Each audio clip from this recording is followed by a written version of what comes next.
मैंने गीत गाया था, तू ही मेरी पहली चाहत, तू ही बंदगी है, तू मेरी जिंदगी है। ये पहले राउंड का गीत था मेरा। आप प्रसंग लेके आए गंगा सांत्वन का, आप गंगा सांत्वन का प्रसंग लेके आए थे और आपने ये कह दिया था कि ऐसे तमाम प्रसंग मिल जाएंगे। पहले नंबर आप कह रहे हैं गंगा सांत्वन वाली बात। हमने जिनका प्रसंग यहां गाया है वो छोड़ के गई हैं, और फिर वो किसी कारणवश उन्होंने मना लिया है तो वापस आ गई हैं। लेकिन आपकी गंगा जी वापस नहीं आई है सांत्वन। बताइए, नोट करो उसे। नोट। हम जिसको भेज रहे हैं उसको वापस भी बुला रहे हैं। दूसरी बात सुनिए, आपने कहा कि जो भागवत में आपने एक और दिखाया था कि वो घर से निकल के चली गई। सुनीति, सुनीति केवल अपने जो घर में उनकी सौत आ गई थी उसके वजह से गई थी, लेकिन राजा वहां भी उनसे मिलने जाते थे और उनसे एक संतान भी पैदा हुई थी। क्या बात है, आप कहां गुमराह कर रहे हैं? गुमराह कर रहे हैं, ये केवल तरबूज का खपोटा है, गुमराह करने वाली बात नहीं। आप यहां बताएं आप। दूसरी बात हम कह रहे हैं कि लवकुश की मां गई है समा, आप कह रहे हैं नमो नमः। ये क्या है भैया नमो नमः? क्यों सचिन भैया ये नमो नमः क्या है? नमो नमः, इस जवाब में नमो नमः की क्या जरूरत थी? नमो नमः है, नमो नमः है, कहता है कि नमो नमः, तो नमो नमः करते हो जवाब हुआ। बताओ, स्पष्ट नहीं तो मैं ये थोड़ी कह रहा हूं, अभी बताइए आप मुझे वार्ता तो करने दो। वार्ता किससे करूंगा? पार्टी से करूंगा।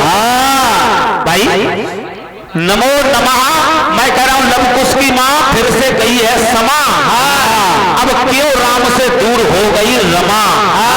बताओ क्यों? यहां मां लगा हुआ है तीनों जगह। लेकिन नमो नमः से काम नहीं चलेगा।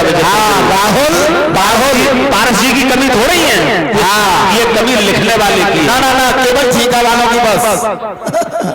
राहुल, चोरी का माल कभी फल नहीं सकता, चोरी का माल कभी फल नहीं सकता, शनि का चक्कर तत्काल टल नहीं सकता। और बेटा भूपेंद्र, होड़ में गोड़ता तोड़ता कोई फिरे, लेकिन ये कौवा कभी हंस की चाल चल नहीं सकता।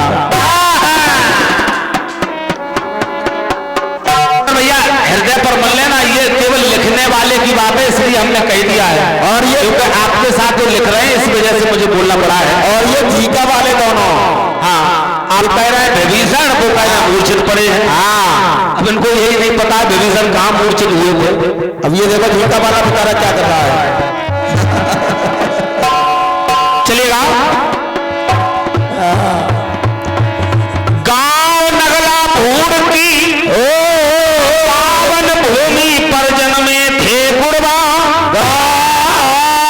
चंद्रपाल बाबा जी थे सारे पुरुषों में विद्वान। और वो जब विद्वान थे तो कहना पड़ा, एक धुन आई, अरे खुशी का है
चंद्रपाल बाबा जी के लिए।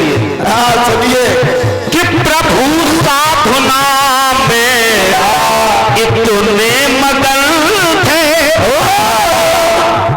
वो प्रभु की साधना में इतने मगन थे।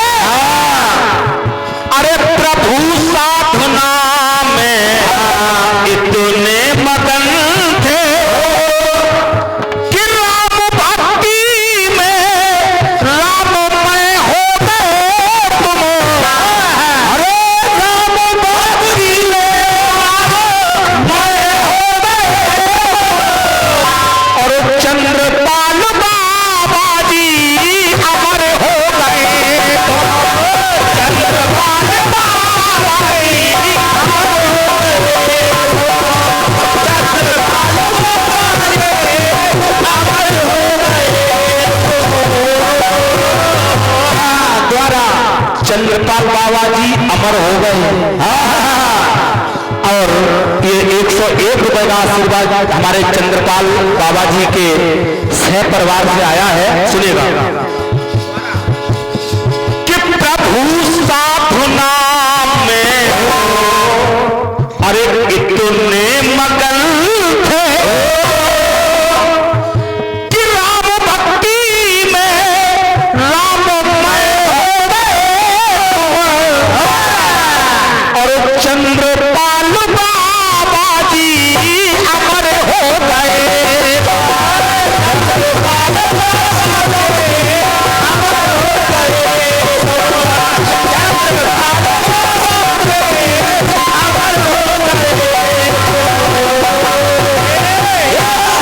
और कहना हुआ कि कीर्तन कथा में तुमने अरे किया तन समर्पण।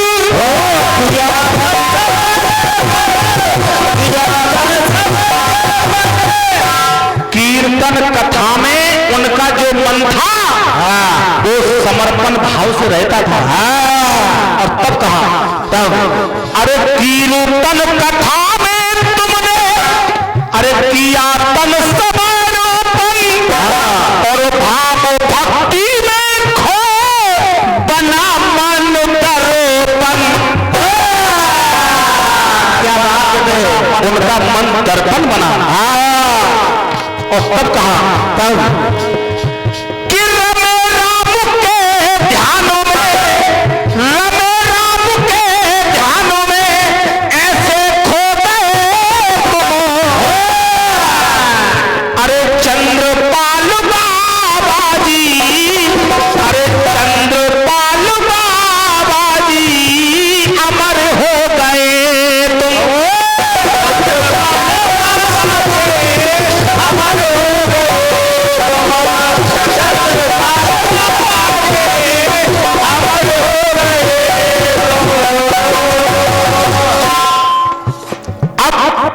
मैं एक और नाम ले रहा हूं इस गीत के अंदर, सुनिएगा। हाँ सुनिए कि अनार देवी भानुमती को और याद बहुत आती। अरे रो रो कर याद करती फटती उनकी छाती। क्या बात है, ये उनकी धर्म पत्नियां हैं। आज उनकी छाती पर क्या बीतती है वो उनसे ही पूछिए। हाँ ऐसे थोड़ी होता।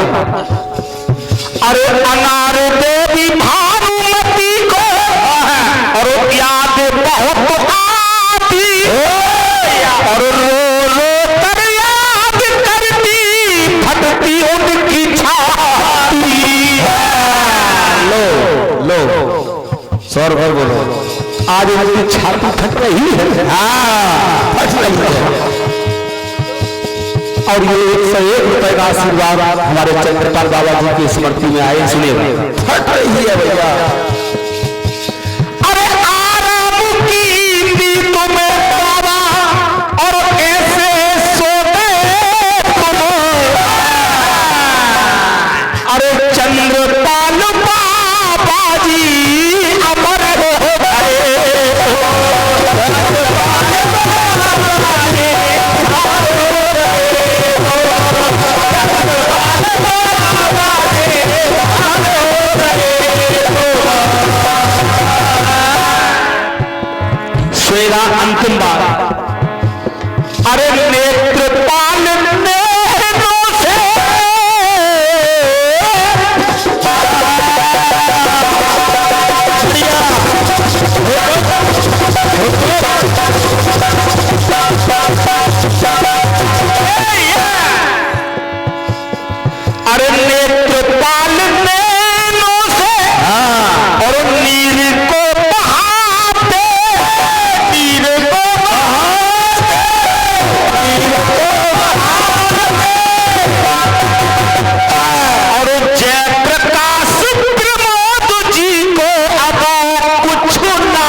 सुहा नहीं रहा।